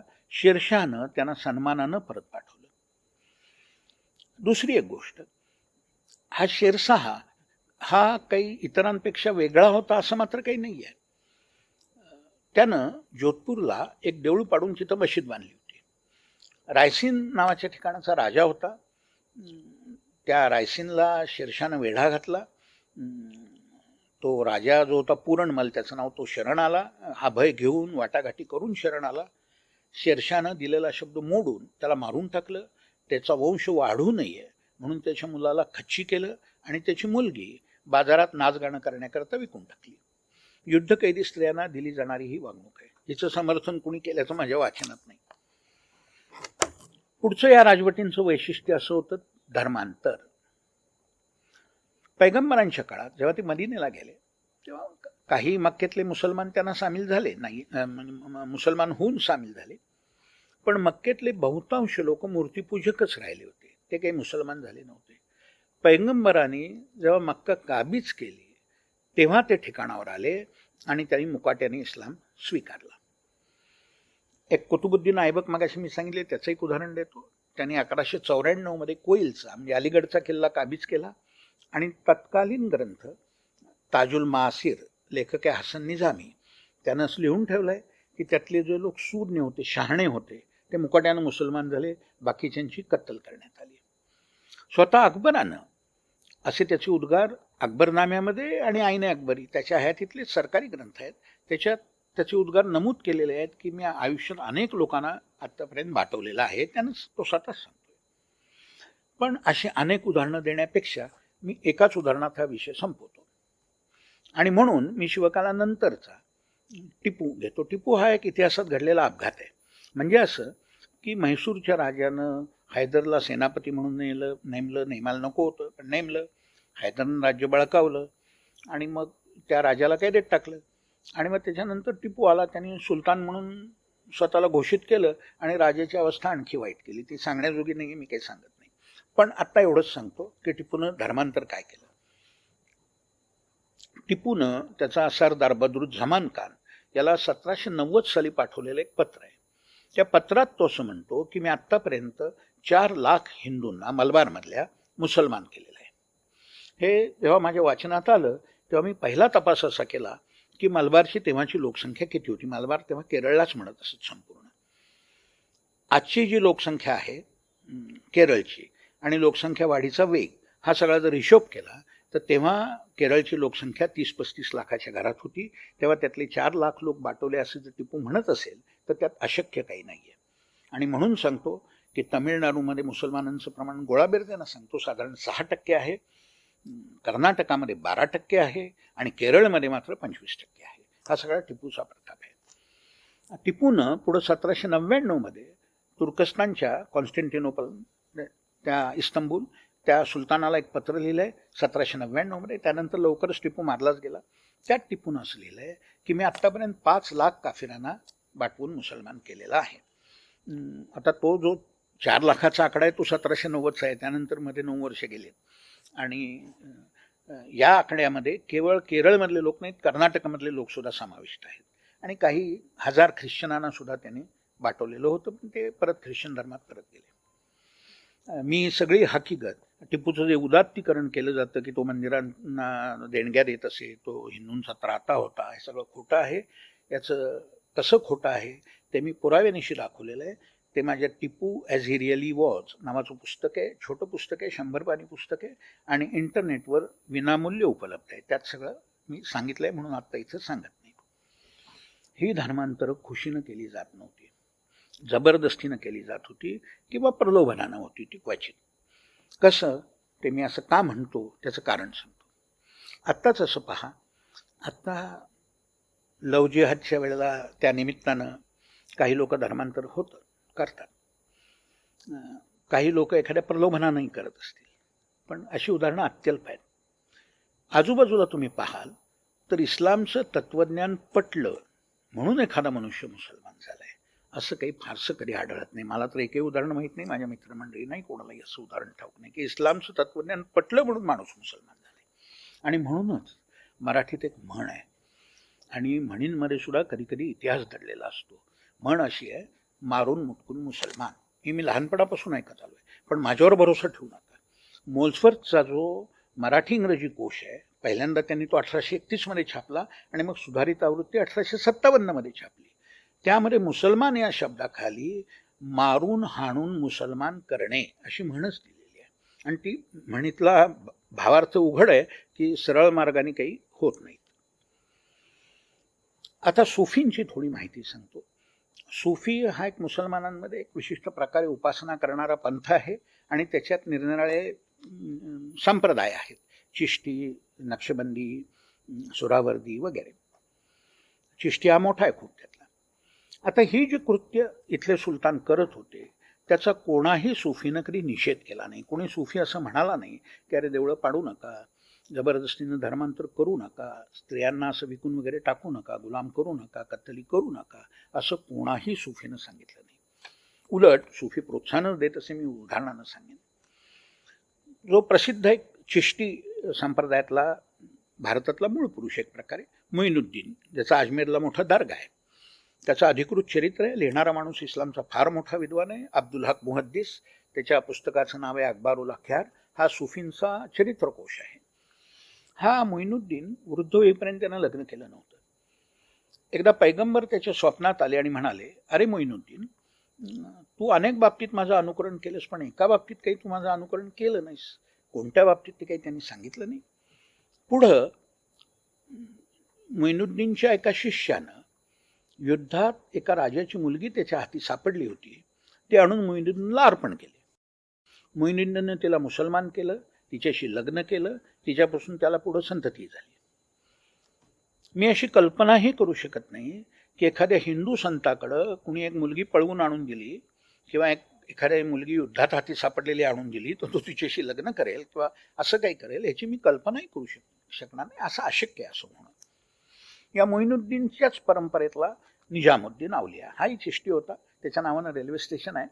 तो मोइनुद्दीनच्या शिष्याचा शिष्य त्या परंपरेतला असतो. त्याने हिंसा वगैरे काही केली नाही, पण त्याची एक भूमिकेवर तो ठाम होता की सगळे काफिर नरकात जाणार. त्याचे 2 पुरावे आहेत. त्याचं एक प्रवचन लिखित स्वरूपात उपलब्ध आहे, त्यातही हे म्हटलंय, आणि तो वेळोवेळी जे बोलत असे, उद्गार काढत असे, ते त्याचा एक शिष्य लिहून घेत असे. त्यात सुद्धा असं म्हटलेलं आहे की सगळे काफिर त्यात नरकात जाणार. ग्रंथाचं नाव आहे फवाईदुल फवाद. आणखी एक सुफी सांगतो. मगाशी मी सांगितलं चिश्ती पंथ आहे, त्या चिश्ती पंथातलाच आहे. त्याचं नाव आहे शेख अब्दुल कुद्दूस गंगोई. हा बाबराच्या काळात होता. बाबर आल्यावर त्यानं बाबराला एक पत्र पाठवलं. त्याचा पत्रसंग्रह आहे. त्या पत्रात त्यांनी असं बाबराला लिहिलं, म्हणजे पूर्वीपासून हा कार्यक्रम चालूच होता, पण त्याला वाटलं काही बाबर हे बंदबिंद करेल का काय, म्हणून त्यांनी बाबराला लिहिलंय की हिंदूंना अवमानित करत राहा, जिझिया लागू कर, असं त्यांनी त्याला उपदेश केलेला आहे. काही सुफी तर हातात तलवारच घेत असत. मी एकच उदाहरण सांगतो. पुण्यात थोरला शेख सल्ला आहे, तिथं पूर्वी नारायणेश्वराचं मंदिर होतं. असाच एक चिश्ती इथं फिरत फिरत आला. अरब होता. त्याचं नाव सय्यद हिसामुद्दीन. त्यांना नारायणेश्वराचं मंदिर पाडलं, त्याच्या अलीकडे अवशेषही मिळाले. इतरही आजूबाजूची मंदिरं पाडली आणि जिहाद केला. जिहादीत अर्थातच अनेक लोकांना त्यांनी ठार मारलं आणि म्हणून त्याला कत्ताल म्हणजे कत्तल करणारा अशी उपाधीच मिळाली होती. अलीकडच्या काळामध्ये मोहम्मद अब्दुल जब्बार मलकापुरी नावाच्या माणसाने तस्किरात लावलियाई दक्कन नावाचा सुफींचा चरित्रकोश लिहिला आहे, उर्दूमध्ये आहे. त्यात याचं चरित्र लिहिलेलं आहे आणि त्यात हे सांगितलेलं आहे की ह्या जिहाद करण्यामुळे तुम्हाला कत्ताल अशी उपाधी पडली. आणि अशी कत्ताल अशी उपाधी असलेले आणखी 2-3 सुफी मला माहिती आहेत. तलवार हाती घेतलेली आणखी सुफी मला माहिती आहेत, पण त्यांची उदाहरणं मी देत बसत नाही. पुढं जातो. शेख अहमद सरहिंदी, त्याचं नक्षबंदी संप्रदायातला तो होता. त्याचा पत्रसंग्रह त्याच्या हयातीतच करायला सुरुवात झाली होती. त्यानं एका पत्रात असं म्हटलंय, गाय बळी देणं हे हिंदुस्थानात इस्लामच्या मोठ्या रिवाजांपैकी आहे. काफिर एक वेळेला जिझिया द्यायला तयार होतील, पण गोहत्येला तयार होणार नाही, आणि म्हणूनच इस्लामच्या मोठ्या रिवाजांपैकी आहे. याची खूप प्रशंसा भारतात मौलाना अबुल अली हसन नदवी नावाचे इस्लामचे मोठे विद्वान अलीकडच्या काळात झाले, वारले आता ते. त्यांनी अरबस्तानामध्ये हजच्या यात्रेकरून पुढं 1986 मध्ये एक भाषण केलं. त्यात या शेख अहमद सरहिंदीची खूप प्रशंसा केली आणि असं लिहिलं की भारतात गोहत्या ही मोठी इस्लामी कृती आहे, कारण भारतात लोक गाईला पूज्य मानतात. आणि असं का करायचं, त्याचं एक कारण देणारा एक फतवा आहे. तो फतवा काय आहे तो सांगतो. फतवा देणारा माणूस नाही इस्लामचा मोठा विद्वान होता. त्याचं नाव अहमद रिझा किंवा रजाई म्हणतात कुणी, बरेलवी. त्यानं अरबीमध्ये त्याच्या फतव्यांचा संग्रह केला आहे. त्याला म्हणतात फतावा ए रजविया. त्याचा उर्दू अनुवाद आहे. 1994 मध्ये त्या अनुवादाचा जो 6वा खंड प्रकाशित झाला, त्या खंडामध्ये पान 149 वर त्यांना असं लिहिलेलं आहे, खातिर हुनूद गाय की कुर्बानी बंद करना हराम है. खातिर म्हणजे मन असा मूळ अरबी शब्द आहे. म्हणजे हिंदूंचं मन जपण्याकरता, हिंदूंचं मन राखण्याकरता, एक माझ्याशी जरी हिंदू राहतो त्याला वाईट वाटेल म्हणून गाय न मारणं हे हराम आहे, पाप आहे. काही लोकांनी तर असं धाकही घातलेलं आहे की असं कराल तर गुन्हेगार व्हाल, नरकात जाल. आणि याचा पाया काय आहे, त्याचा पाया कुराणात आहे. कुराणात 5व्या प्रकरणातली 87वी आयत अशी आहे की अल्लानं ज्या गोष्टी वैध ठरवलेल्या आहेत त्या तुम्ही हराम ठरवू नका. वैध काय आणि अवैध काय हे अल्लाह ठरवतो, तुम्ही नाही ठरवायचे. आणि अशाच आशयाची आयत 16व्या प्रकरणात 116वी आयत आहे ती अशाच आशयाची आहे. तेव्हा हिंदूंचं मन जपण्याकरता गाय मारायची नाही हे चालणार नाही. आता गोहत्येचाच विषय निघाला म्हणून सांगतो. हिंदूंना दुखवण्याकरता असं केलं जात असे. जहांगीरानं त्याचं सैन्य पाठवून 1620 मध्ये कांगडा हिमाचल प्रदेशात किल्ला काबीज केला. 1622 मध्ये तो स्वतः तिथं गेला. त्यानं त्याचं आत्मचरित्र आहे तुझू के जहांगीरी, त्यात असं लिहिलेलं आहे की इस्लामचे सगळे रिवाज तिथं पार पाडले, गायही कापली.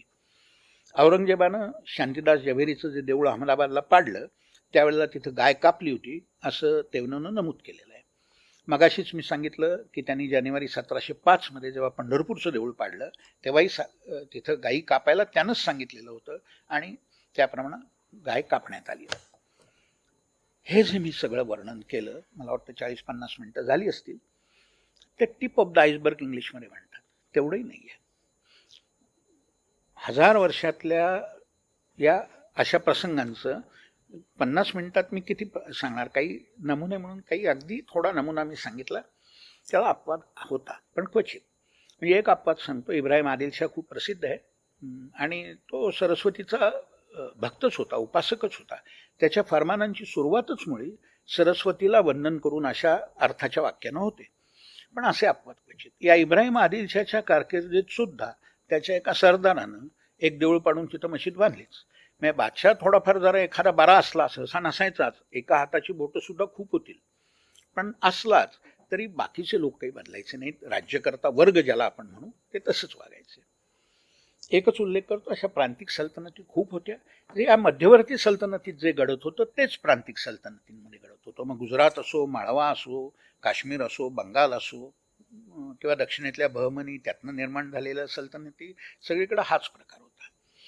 मी अकबराचं मगाशी सांगितलं की त्यानं जिझिया बंद केला होता. त्याच्या राजवटीच्या उत्तरार्धात तो थोडा बदलला, बराच बदलला, थोडा म्हणण्यापेक्षा हे खरं आहे. मात्र त्याचा हा पश्चाताप कोरडा आहे. त्यानं स्वतः असं मान्य केलं आहे की मी आयुष्यात अनेक देवळं पाडली. त्या फतनाम्यातच नमूद आहे मी देवळं पाडतो म्हणून. पण ही भरपाई म्हणून त्यानं ते दुसरं देऊळ एखादं बांधून दिलं असं एकही उदाहरण नाही. तेव्हा या पश्चातापाला काही अर्थ नाही. ज्याला प्रायश्चित्त नाही तो पश्चाताप नाही. आता हे जे मी प्रसंग सांगितले हे मी इतिहासकाराच्या दृष्टिकोनातनं सांगितले, त्यामुळं ते मी अतिशय कोरडेपणानं सांगितले. इतिहासकार काय म्हणतो, 100 लोकांची चामडी लोळवली. मग दुसरा म्हणतो अरे नाही 100-200 आहे बरं का आकडा, तिथे 100 नाही 200 लोकांची, बरं मग 200 लिहितो. पण चामडी ज्याची लोळवली त्याला काय झालं असेल, त्याला यातना किती झाल्या असतील.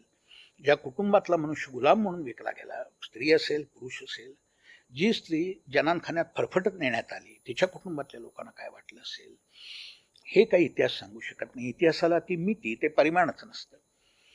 ते प्रत्येक प्रसंग ही एक शोकांतिका आहे आणि ते कादंबरीकाराचं काम आहे, इतिहासकाराचं ते काम नाही. आणि असे अक्षरशः लाखो प्रसंग भारताच्या इतिहासात आहेत.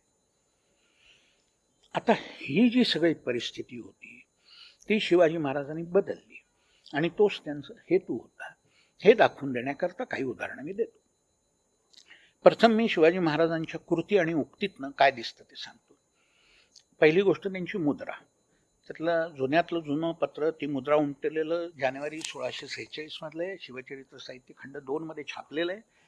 त्यांच्या वडिलांची मुद्रा फारसी होती पण शिवाजी महाराजांची मुद्रा मात्र संस्कृत होती. इथंच काही लोकांच्या कदाचित लक्षात आलं असेल की एका नव्या युगाला सुरुवात झालेली आहे. मुद्रा प्रसिद्ध आहे, तिच्यावर अधिक भाष्य मी करत नाही. सप्तकोटीश्वर नावाचं मंदिर गोव्यामध्ये दिवाडी बेट, त्या दिवाडी बेटात नार्वे नावाचं गाव, त्या गावी होतं. मुसलमानांनी पाडलं. पुढे विजयनगरच्या साम्राज्यात तिथं पुन्हा भव्य मंदिर बांधलं. पोर्तुगीजांनी 1540 मध्ये तेही पाडलं.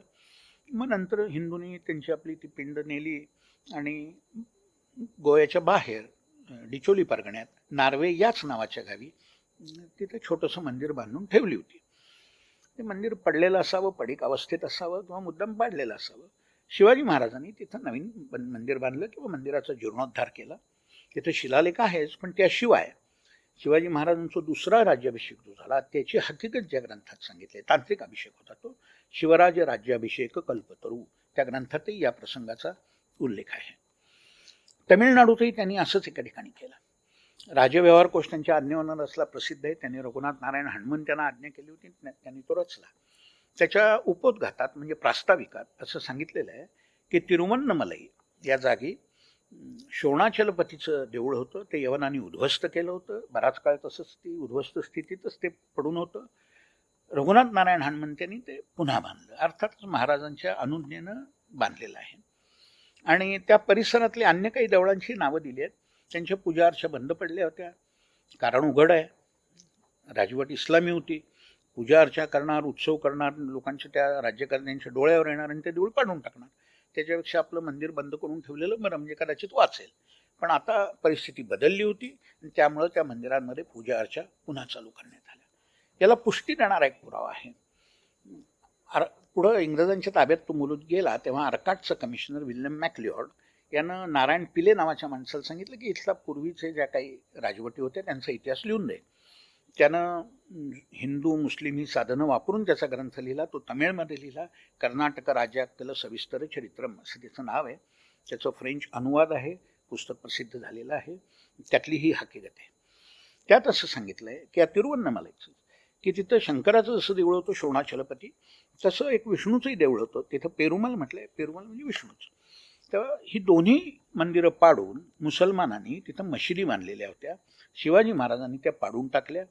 त्यापैकी जे शोणाचलपतीचं देऊळ होतं, शंकराचं देऊळ होतं, तिथं परत मंदिर बांधण्यात आलं. पण त्यानं हेही लिहिलं आहे की पूर्वीच्या नायक राजांनी त्या मंदिराचा बांधलेला जो सभामंडप होता, म्हणजे पुढचा भाग होता, तो तसाच होता, तो काही पाडलेला नव्हता. आणि बऱ्याच ठिकाणी असं पाहायला मिळतं की मंदिराचं रूपांतर जेव्हा मशिदीत करतात तेव्हा बराच भाग तसाच ठेवतात, गाभारा पाडून टाकतात, पश्चिमेला एक भिंत बांधतात, नमाज ज्या दिशेला तोंड करून पडायचं म्हणून, आणि मंदिराचं मशिदीत रूपांतर होतं. मराठ्यांच्या राजवटीत अशा काही मंदिरांचं ज्यांचं मशिदीत रूपांतर झालं होतं त्यांचं पुन्हा मंदिरात रूपांतर करण्यात आलं. आणि तुम्ही जर ते मंदिर जाऊन पाहिलं तर आज तुम्हाला शंकासुद्धा येणार नाही की ह्याची पूर्वी कधी मशीद झाली होती, कारण मी सांगितलं या पद्धतीनं केलं होतं. मराठ्यांनी एवढंच केलं, ती भिंत काढून टाकली आणि गाभारा परत बांधला, परत मंदिर झालं. मी अशी 2 मंदिरं पाहिलेली आहेत, एक बंकापूरला आणि एक धारवाडला. या शोणाचलपतीच्या बाबतीत सुद्धा तसंच झालेलं असावं. त्यावेळेचा तिथे एक पादरी होता, 1656 पासून तिथं मदुरेला राहत होता. त्यांना असं लिहून ठेवलंय की शिवाजी महाराजांनी या त्यांच्या स्वारीत मशिदी भ्रष्ट केल्या. मला असं वाटतं की ह्या ज्या 2 मशिदी त्यांच्या हुकमावरनं पाडण्यात आल्या असं नारायण पिले सांगतो, त्या पाडल्याच्या त्यासंबंधीच तो म्हणत असावा मशिदी भ्रष्ट केल्या म्हणून. मगाशीच मी उल्लेख केला, शिवाजी महाराजांनी राजव्यवहार कोश केला. कशाकरता केला त्याच्या प्रस्तावनेत लिहिलेलं आहे. शब्द येऊन इथली भाषा सरणी बिघडलेली होती, ती शुद्ध करण्याकरता हा राजव्यवहार कोश, त्याला संस्कृत प्रतिशब्द देणारा राजव्यवहार कोश रचलेला आहे असं सांगितलेलं आहे. तिसरं नेतोजी पालकर, त्याला महाराजांनी शुद्ध करून घेतलं, खूप प्रसिद्ध आहे. या 3 गोष्टींमध्ये एक समान सूत्र आहे. तुम्ही जबरदस्तीनं मंदिर पाडून मशीद बांधलीत, मी माझ्या शस्त्रबळानं तो मुलूक जिंकून घेणार आणि तिथं परत मंदिर बांधणार. तुमच्या अंमलामुळं आमच्या भाषेमध्ये यावनी शब्द घुसले, स्वाभाविक देवाणघेवाणीतनं आलेले नाहीत, एक प्रकारे जबरदस्तीनं चाललेले आहेत. मी त्यांची हकालपट्टी करणार. तुम्ही नेतोजी पालकराला मुसलमान केलं, मी त्याला हिंदू करून देणार. मला कोण अडवतो ते बघतो मी. हे एक समान सूत्र या गोष्टीत आहे की जो जुलूम झाला होता तो मी दूर करणार. वेदाध्ययनालाही त्यांनी उत्तेजन दिलं. त्यांचा जो पंडितराव होता त्यांनी अनेक लोकांना, वेदाध्ययन करणाऱ्या लोकांना दरवर्षी ठराविक धान्य द्यावं, 5 मण 6 मण काय असेल ते, अशी पत्र दिलेली आहेत. आणि त्या पत्रांमध्ये असं नमूद केलेलं आहे की तो मनुष्य जिवंत असेल तोपर्यंतच ते धान्य द्यायचं आहे, वंश परंपरेनं नाही, तोपर्यंतच द्यायचं आहे. हिंदू जीवन पद्धती असं म्हणतात. पंचांग हाही त्याचा एक भाग आहे. शिवाजी महाराजांच्या आज्ञेवरनं त्यांच्या कृष्ण ज्योतिषी नावाच्या त्यांच्या सेवकांमधल्या एका माणसानं कर्ण कौस्तुभ नावाचा ग्रंथ लिहिलेला आहे. तो पंचांग शुद्धी करता शिवाजी महाराजांच्या आज्ञेवरून लिहिलेला आहे, तसं त्या ग्रंथात नमूद केलेलं आहे. त्यांनी राज्याभिषेक जो केला तो सुद्धा हिंदू पद्धतीनं केला. काही लोकांचं असं म्हणणं आहे की त्याला कोणी विरोध केला होता. खरोखरच कुणी विरोध केला होता का, कशाकरता केला होता, किती लोकांनी केला होता, या सगळ्याचा परामर्श मी आगामी पुस्तकात घेणार आहे. पण क्षणभर आपण असं मानू की समजा विरोध केला होता. मग जर विरोध केला होता तरीसुद्धा त्यांनी मला वैदिक पद्धतीनंच राज्याभिषेक केला पाहिजे असा जर आग्रह धरला असेल तर ती गोष्ट विशेषच महत्त्वाची आहे. त्यांचा आग्रह अधिकच स्पष्ट होतो. त्यांना विरोध स्वकीय तर सुरुवातीपासून करत आलेले आहेत. त्यांना ठार मारण्याकरता त्यांच्या अंगावर धावून आलेले आहेत स्वकीय. पण ते काय असं म्हणाले नाहीत की स्वकीय असं वागले म्हणून मी माझं कार्य सोडीन किंवा थांबवीन किंवा माझा आग्रह थांबवीन, असं ते म्हणालेलं नाही. तेव्हा त्याने राज्याभिषेकही हिंदू पद्धतीनंच करून घेतलेला आहे. मी शिवाजी महाराजांच्या काही उक्ती आणि कृती सांगितल्या, आणखी एखादी सांगतो. शिवभारताच्या 18व्या अध्यायात अफजल खानानं शिवाजी महाराजांना दिलेलं एक पत्र सांगितलेलं आहे. आणि असेल महाराजांना पत्र आलं असेल तर कवींद्र परमानंदानं पाहिलंही असेल ते. त्यात असं म्हटलेलं आहे की कल्याण भिवंडी घेऊन तू तिथं मशिदी पाडल्यास, तू ज्यांची विटंबना केलीस ते यवन तुझ्यावर रागावलेले आहेत. तू यवनाचार्यांना म्हणजे मुल्ला मौलवींना कैद करून अविद्धांचा मार्ग अडवलेला आहेस. विद्ध म्हणजे टोचलेला, अविद्ध म्हणजे न टोचलेला, म्हणजे काद न टोचलेला म्हणजे मुसलमान, असं त्याचं म्हणणं आहे. आता काही लोक असे त्याच्यावर उगाच सर्वासर्व करतात की नसेल असं, खोटं बोलत असेल अफजल खान. हो, अफजल खान खरं बोलतोय. तो असं म्हणतोय की तू स्वतःला राजासारखं वागतोस, स्वतःला राजा मानतोस, आदिलशाला जुमानत नाही. सगळे आरोप खरे आहेत. तेव्हा हा आरोप का खोटा असेल? हाही खरा असेल. त्याचं पुढं मी एक पुरावाही देतो. महाराजांनी एकोजीला एक पत्र लिहिलंय. महाराजांची उक्ती म्हणजे शेवटी महाराजांच्या पत्रातले शब्द. महाराजांनी एकोजीला एक पत्र लिहिलंय. त्या पत्रात त्यांनी असं म्हटलंय की मी तुर्कांना मारतो, तुझ्या सैन्यात तर सगळे तुर्कच आहेत, तुझा विजय कसा होईल? तुर्क म्हणजे मुसलमान. तुर्क, म्लेच्छ, यवन हे सगळे शब्द त्या काळी मुसलमान अशा अर्थानं वापरले जायचे. उघडच आहे जर महाराज एकोजीवर असा आरोप करतायत की तुझ्या सैन्यात सगळे तुर्कच आहेत, तर त्यांच्यावर नोकरीत फारसे मुसलमान नव्हते. काही लोक असा प्रचार करतात की बरेच होते म्हणून खुलासा करतो. 1658 पर्यंत त्यांच्या नोकरीतले जे कोणी मुसलमान होते ते शहाजीराजांनी नेमलेले होते. 1658 हे वर्ष शिवचरित्रात फार महत्त्वाचं आहे, कारण त्या वर्षीपासून शिवाजी महाराजांनी शहाजीराजांपासून राजकीय दृष्ट्या, मी अधोरेखित करतो, राजकीय दृष्ट्या फारकत घेतली. आणि कारण शहाजी महाराज आदिलशाहीच्या नोकरीत होते, त्यामुळे शिवाजी महाराज आपापला कारभार करायला लागले. हे जे आधीचे नोकर होते ते आधी शहाजीराजांनी नेमलेले आहेत. ज्याचा बराच गवगवा केला जातो तो नूरबेग त्याच काळातलं आहे. त्याचं एकदाच नाव एकाच कागदात आलेलं आहे 1657 मध्ये. ते सुद्धा पायदळाचा सरनौबत म्हणून आलेले, सेनापती म्हणून आलेलं नाही. त्यानंतर पायदळाचा सरनौबत येसाजी कंक होता, नूरबेग नाही. नूरबेगाचं एकदाच नाव आलेलं आहे, पुढं कुठं गायब झाला काही माहिती नाही. तेव्हा 5 लोक तर असेच संपतात, बाकी 5-7 लोक उरतात. ते तांत्रिक कारणाकरता होते. एकच उदाहरण देतो. भारत स्वतंत्र झाल्यानंतर 10 वर्षपर्यंत म्हणजे 57 सालपर्यंत भारताच्या नौदलाचे प्रमुख हे ब्रिटिश नागरिक असायचे. आणि ते सुद्धा एकच नव्हता, एक गेला दुसरा आला, दुसरा गेला तिसरा आला, असे 3-4 लागोपाठ ब्रिटिश नागरिकच होते. आणि कारण असं होतं, आपल्याकडं तेवढा अनुभव असलेले अधिकारी नव्हते, त्यांना संधीच मिळाली नव्हती. तसे शिवाजी महाराजांच्या नौदलात 2 मुसलमान अधिकारी होते. त्यातला एक दर्यासारंग होता, त्याला 1678 मध्ये महाराजांनी कैदच केलं. त्यांच्याकडे एक फारसी लेखनिक होता, त्याचं नाव काझी हैदर. तो पुढं महाराजांच्या मृत्यूनंतर 1682 साली तो औरंगजेबाला जाऊन मिळाला, तो भाग वेगळा. महाराजांकडे एक हिंदू फारसी लेखनिक पण होता, त्याचं नाव नीलप्रभू. पण तो पहिल्याच पिढीतला तो फारसनीस आहे, म्हणजे फारसी लिहिणारा माणूस आहे. त्यामुळे एक तांत्रिक गरज म्हणून असे काही त्यांनी लोक ठेवले होते. हे जर सगळे वगळले तर महाराजांच्या नोकरीत 0.5% सुद्धा मुसलमान नव्हते असं दिसून येईल. आणि माझ्या आगामी पुस्तकात मी हिंदू आणि मुसलमान सेवकांच्या याद्या छापतोय, तेव्हा हा विषय संपेल. आणखी एक गोष्ट सांगतो. शिवाजी महाराजांनी मशीद बांधली असं काही लोक म्हणतात रायगडवर. सगळं खोटं आहे. शिवाजी महाराजांनी कधीही कुठेही कसलीही मशीद बांधल्याचा काहीही पुरावा नाही.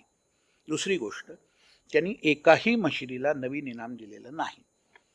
त्यांनी जी इनामं दिली ती 2-4 मशिदींची पूर्वी चालू असलेली इनामं चालू ठेवली, ही गोष्ट खरी आहे.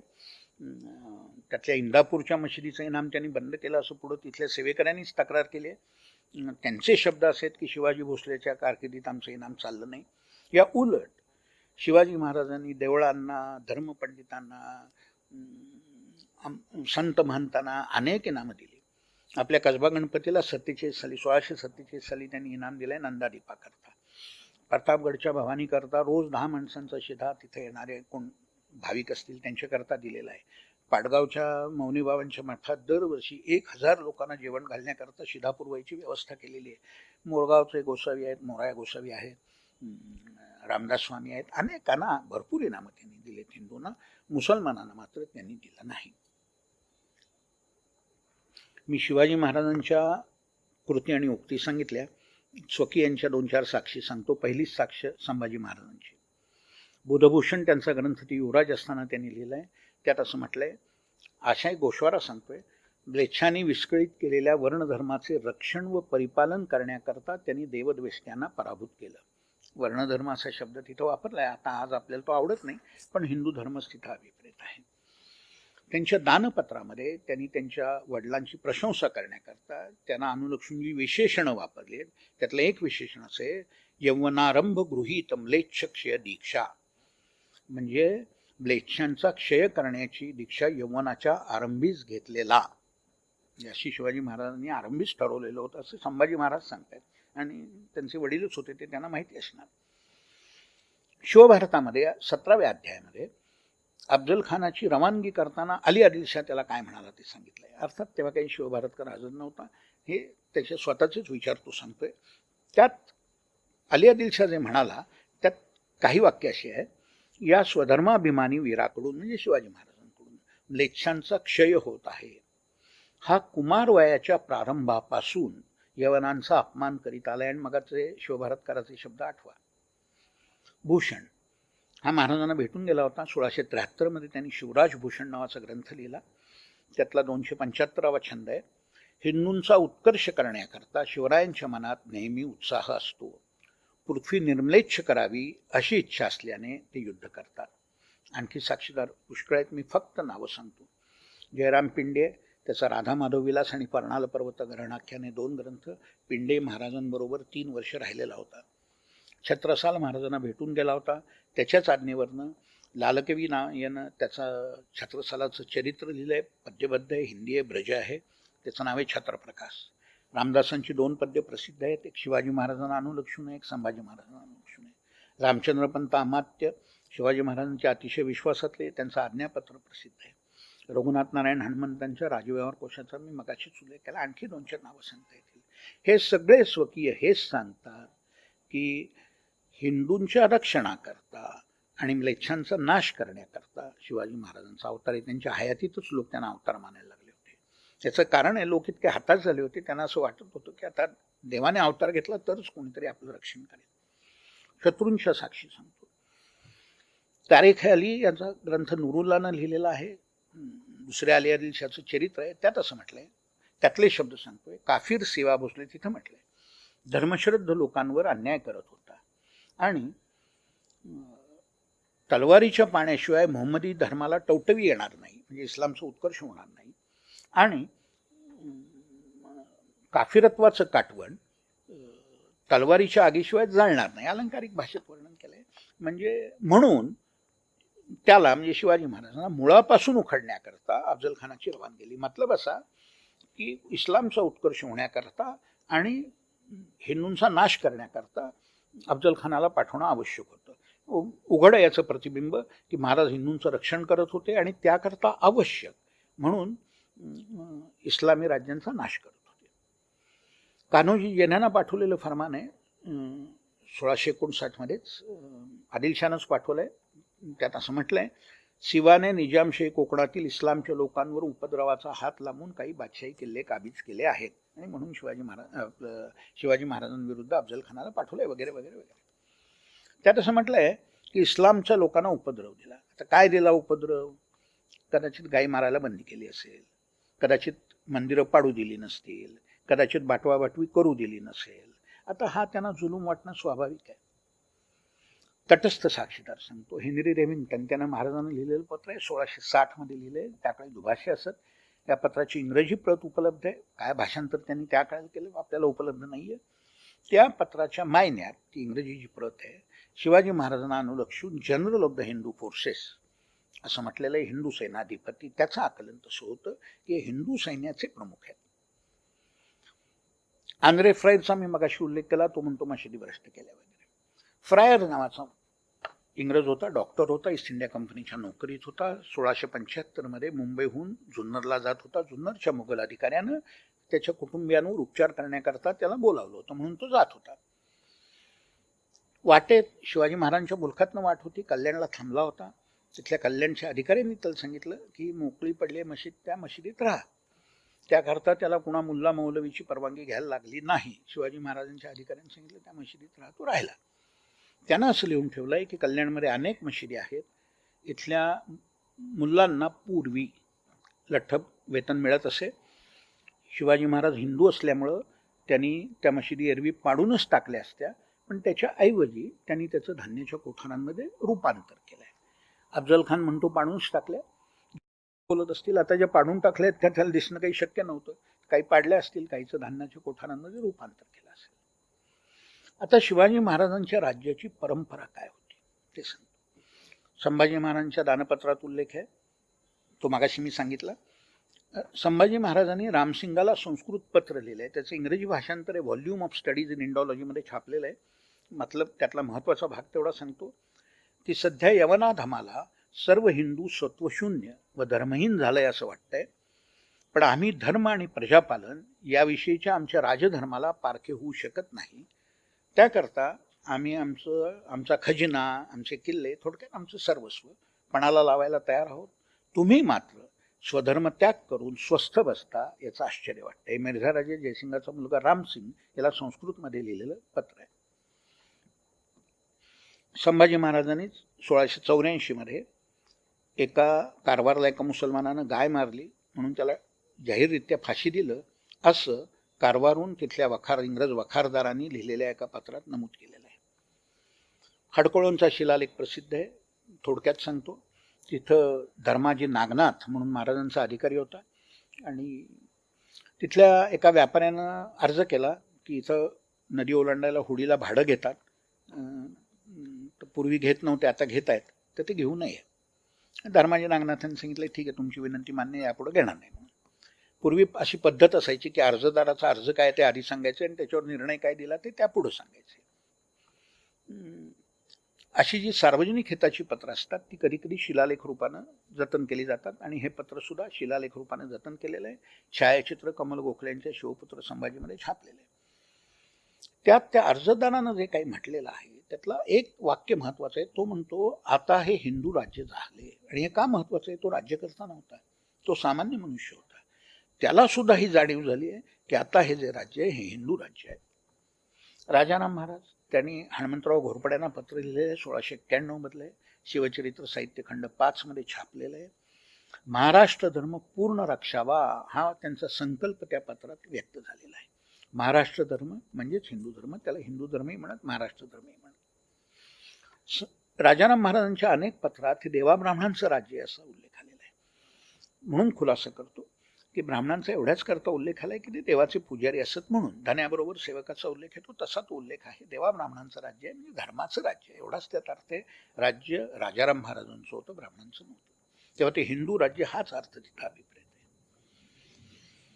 नानासाहेब पेशव्यांच्या एका पत्रात त्यांनी असं म्हटलेलं आहे की आम्ही शिवाजी महाराजांचे शिष्य आहोत. शिवाजी महाराज निधन पावले तेव्हा नानासाहेब पेशव्यांचा जन्मही झालेला नव्हता. मग शिष्य हो त्याचा अर्थ काय? शिष्य हो त्याचा अर्थ असा की मी त्याच परंपरेतला आहे, तीच परंपरा मी मानतो, अशी त्यांची भावना होती. त्यांची दोनच उदाहरणं देतो. नाशिकला सुंदरनारायणाचं देऊळ आहे, ते पाडून तिथं मशीद बांधलेली होती. पुजाऱ्यांनी देव लपवून ठेवले होते.